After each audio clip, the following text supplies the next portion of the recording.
Hey friends, how's it going? It's pumpkin season. Pumpkin is actually very popular in Thailand and I grew up eating it a lot. Halloween's coming and it's pumpkin everywhere. I got myself a pumpkin.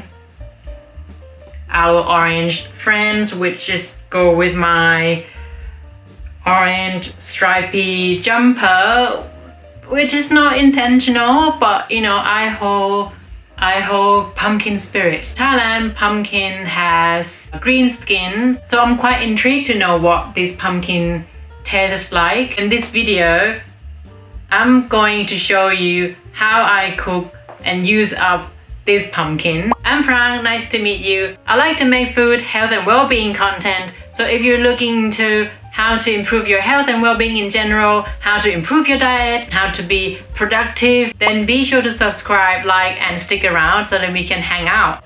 Let's just cook this pumpkin.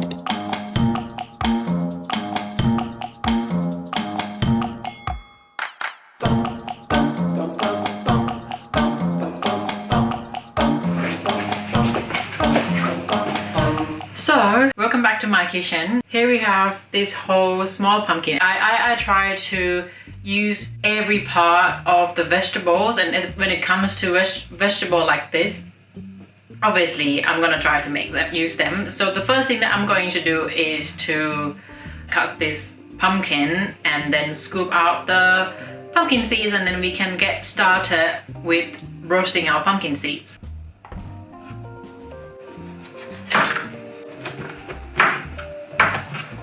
Oh, this is easier than I thought. Look at this. It's just nice and orange. I'm just gonna scoop out.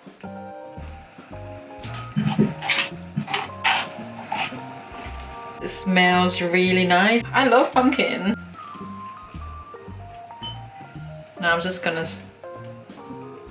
take out just the seeds, and then we're gonna wash it and then clean thoroughly and then pat dry. What is your Halloween's ritual or Halloween's like special activities? Because for me, I don't really do a lot. Halloween to me is just an excuse to eat pumpkin and just try to think about what pumpkin or squash dishes that I can make. So I clean it and by just put in a sieve. I'm just gonna put this onto a tray, a little bit of olive oil. I'll pop that in the preheated oven at 150 degree, roast it and for about like 15 minutes first, 10 to 15 minutes, and see how it goes. So what I'm going to do next is still more like a pumpkin prepping session. My first method of cooking pumpkin is to steam.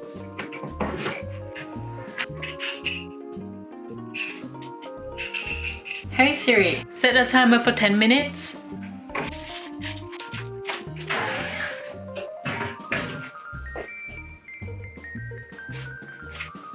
I think this is basically done. It's been in there for about 30 minutes and with 10 minutes interval. I'm just gonna let this cool down. Just nice and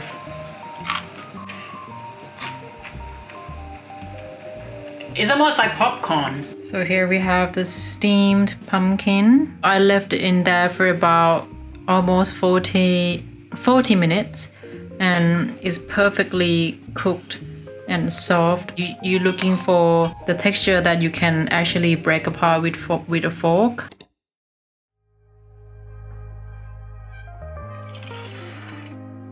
Good morning. So I just woke up and it's really cold, hence the fleas. All of a sudden I craved some indulgence. I don't have the recipe for this. I'm not sure how long it's gonna take for that to make, but if this girl wants it, this girl gets it.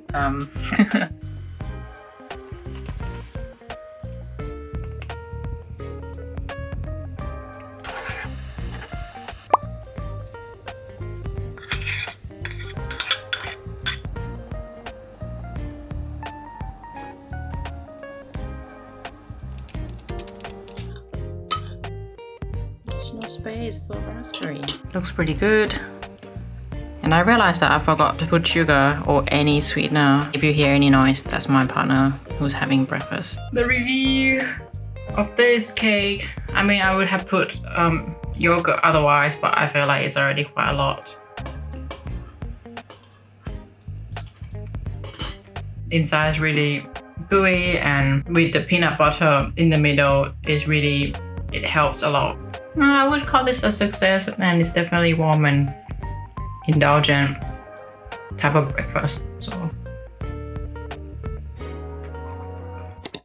this is one of the dishes that my mom made a lot when I was young. It's very easy, it's very simple, and you can actually put together in 10 or 15 minutes. I'm not gonna do exactly how my mom would do it. I am not using pork, and I'm gonna use tofu instead. I add the Thai basil as well to have that kind of, like pungent, aromatic. I heat up the pan on a medium-high heat, then fry my chili and garlic until fragrant. Add the pumpkin and cook them a bit. Then you add some water to make sure it covers like half of the pumpkin, followed by some soy sauce, then cover the lid to cook the pumpkin until they soften up. You can cook the way that you like them. You can cook longer if you like them softer and a little bit mushy, or leave them firmer. Then push them to the side of the pan and add 2 eggs. Poke the yolk a bit, but the key is to leave them like that just to set before you stir. Once the egg whites start to cook, then you can mix them using high heat. Add sweet basil and turn off the heat. And you can leave the egg runnier if you prefer. You can serve this stir fry with rice, or you can have it as it is because they're just so perfect on its own. There we go, guys.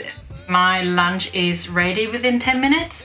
Look at how colorful and how pretty this dish looks, and it's just, can't believe that you just made it from simple ingredients.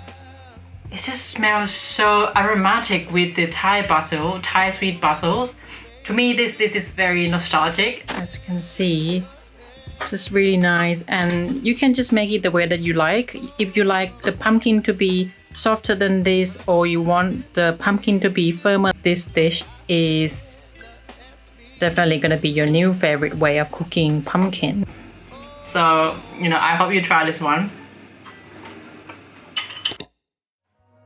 This is my low-effort weeknight warm salad where I normally do everything in one tray. Here I season my pumpkin with za'atar, although you can season with any spices you have. I also roast red onion and mushroom alongside, then season them lightly with extra virgin olive oil, salt and pepper. For my herby green dressing, I blend silken tofu, basil and dry sage, some yogurt for extra tang, lemon juice, a little bit of tahini, olive oil, salt and pepper until smooth.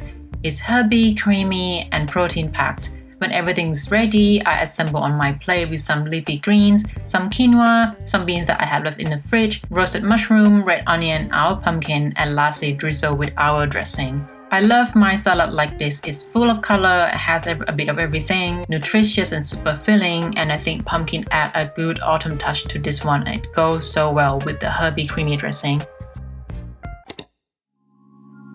When I create or find baking recipes, these days I prefer to work with only gluten-free ingredients such as oat flour or almond flour. Generally, I create recipes that fit with my eating lifestyle, and sometimes I challenge myself to come up with the healthier version of the dessert I like. If I bake at home, I want to make sure that it's healthy, no refined sugar, and contains great properties for happy gut health. I bake to enjoy while ensuring I don't have sugar spikes and still feel satisfied. My partner is also surprised at how much I could bake using oat and almond flour, and he finds them as addictive as other bakeries. Adding fruits and vegetables like banana, pumpkin or courgette, nuts and seeds into my baking has become the essence of my baking. This pumpkin breakfast loaf will definitely be one of our favorite cakes to have. It's definitely different from banana bread, it's not as sweet, and the recipe that I adapted from Courtney's recipe, I made it less sweet, which we both find it very, very nice. It holds the shape really well, it's still moist and fluffy. The key thing is the chocolate and the raisins that I put in there have the sweetness that actually cut through and make it even more interesting. So I would really recommend you to check out Courtney's recipe and try it right now because it is a banger and it's definitely a must for your autumn this year. Big thanks to her recipe.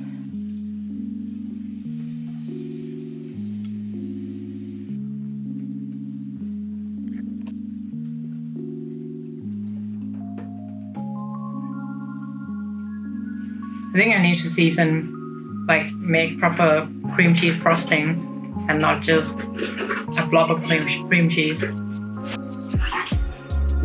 It's nice. Not super sweet. Is it good? Put great words. Chocolate bit's nice, yeah. One of the few recipes that came to me is one of my favorite Thai dessert, which is pumpkin in sweet coconut milk. I'm gonna make some adaptation to make it a little bit less sweet and a little bit healthier. So here I have my last chunk of pumpkin, which is about 160 grams. So I just peel them, peel the skin off, chop them into small chunks. And actually with this dessert, you can just have, as big or as small of pumpkin pieces as you like. It depends on, your preference really. Here I have coconut cream block, which is very solidified.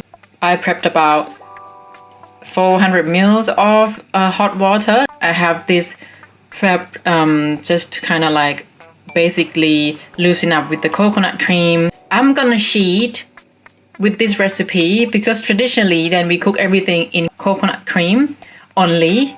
So it's very rich, and I'm not sure if I quite like the idea of just, slurping or having a lot of coconut cream. So I'm gonna sheet by using plant-based milk. Here I have soy milk. I think oat milk might actually be a better option because it has that sweetness. And here I have coconut sugar, which will be our sweetener today.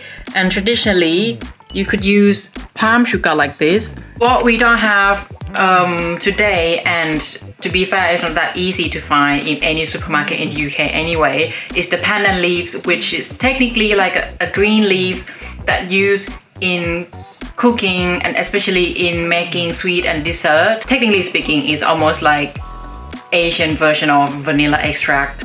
Anyway, I'm gonna stop rambling now, so I'm gonna start cooking. When you make coconut milk dessert, you don't use high heat. What you don't want in dessert is that the cream to separate from the milk. It won't look very attractive. I don't use coconut cream or coconut milk as a whole, but I still try to not make them separate. With this one, I'm just gonna bring it to just bubbly, but not boiling hot. I'm gonna add just about half a tablespoon of the sugar first, 1 teaspoon of the vanilla extract. So I'm gonna bring this to just before it boils, and then I'll add our pumpkin, and then just gonna let that cook until the pumpkin is cooked through to your preferred consistency. I'm just gonna bring this to boil, but using low to medium heat since we're not cooking a lot.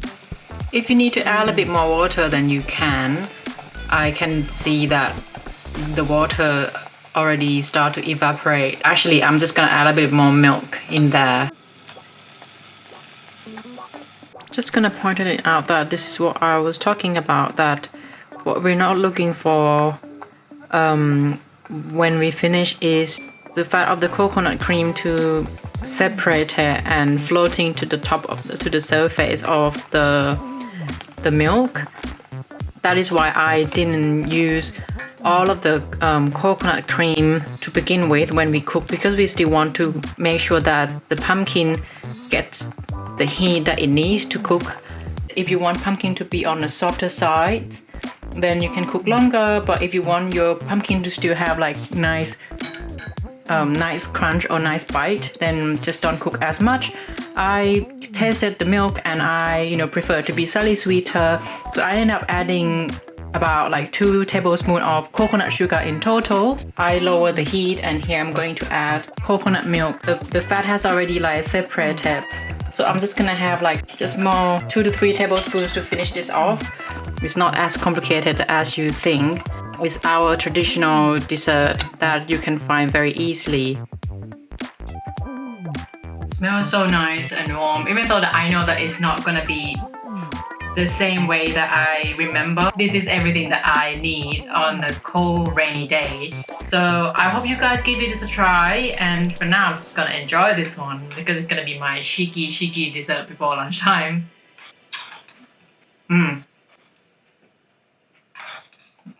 No, this is really nice. It has a good balance, also very gentle sweetness. I love it. I love this.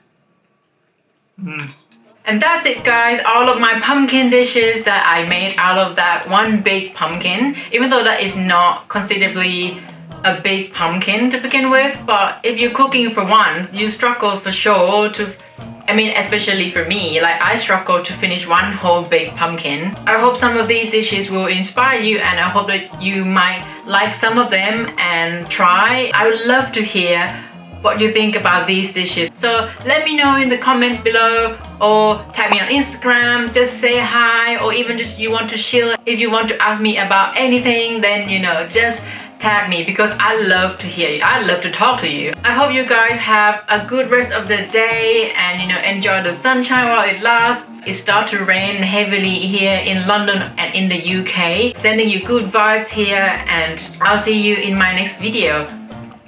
Bye!